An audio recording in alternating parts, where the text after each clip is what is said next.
The deciding clash in this year's Men's Inter-Services Cricket Championship saw the Army being put into bat first, after the Airmen won the toss and opted to bowl at their rivals. After a cautious opening to their innings, the Army gradually let loose with their shots. As the country has wilted under one of the hottest sun-kissed summers on record, the parched pitch in Aldershot saw the ball race across the outfield.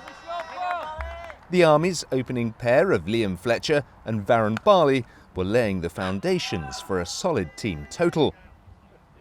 With home advantage, the twosome took the score past 50 with some well-placed strokes to the boundary. However, the Air Force stuck to their task, and the spin of Ash Watson accounted for the Army's first wicket. Liam Fletcher out for 24, the Army 58 for 1, and the Airmen with the breakthrough.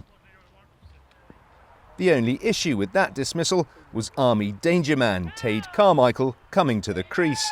He swept the ball for 6 in just his third delivery faced. Undaunted, the Air Force attacked the other end, and it was Bali next to go. The New Delhi-born batter on his way for 29, caught out by Tom Shorthouse from the bowling of Kieran Pearce. The Army were now 72 for 2. Keen to keep the score moving along, Carmichael took on the Air Force bowlers as the boundaries began to accumulate. But with a half-century within his sights, Carmichael was heading back to the pavilion after feathering the ball into the gloves of Air Force wicketkeeper Adam Sutcliffe. He was the first victim of bowler Jack Harrison's 4-wicket haul, with the Army score 126 for 3.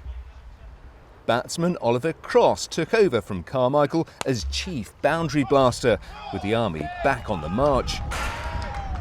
Cross crafted a quick-fire 46 from 40 balls, helping to nudge the batting side score ever closer to 200. But when the Royal Artillery officer holed out to Shorthouse, the Army were in danger of being bowled out for a below-par score. Thankfully for the defending champions, they can bat all the way down the order, and runs from Connor Reid and Yuri Hill, both playing in their final Army fixture, helped the score to 263 for 9 from their 50 overs. In reply, the Air Force enjoyed a solid start to their innings. Helped by some uncharacteristic fumbles in the field, they began to chip away at the target. The Army faced 2 talented batsmen at the top of their game. Air Force opener Ross Diver had set a new inter-services record days earlier. His 143 not out against the Royal Navy is the highest individual score in the history of the tournament in the 50-over era. Meanwhile, at the other end, up-and-coming batsman Rob Smith displayed his natural ability that will bolster his cricketing credentials.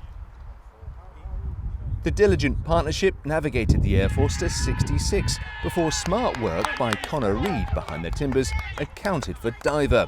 He was out for 35, stumped by Reid from the bowling of Denson Narayan. The Army had lift-off.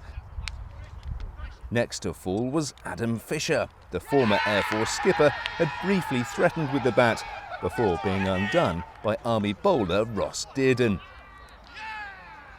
New man at the crease, Tom Shorthouse, joined Smith, and they made the Army work hard in the field as they upped the run rate once more. Despite living dangerously on occasion, the pair added valuable runs to the RAF score. But in cricket, catches win matches, and a superb take in the deep by Dearden meant the end of Smith. He was out for 46, with the Airmen 127 for 3. That dismissal set the tone for the rest of the contest. With the Airmen desperate for runs, they couldn't quite clear the rope and fell foul to some fine Army fielding. Keen to atone for his earlier misfield, Varun Bali held on to this catch to see off Air Force batter Jack Harrison, and with it end the faint hopes of an RAF victory. So, in the end, a comfortable 30-run win for the Army, who do the double yet again, adding the 50-over championship to the T20 title they won at Lord's earlier in the summer. Yes, boys! Julian Evans, Forces News, Aldershot.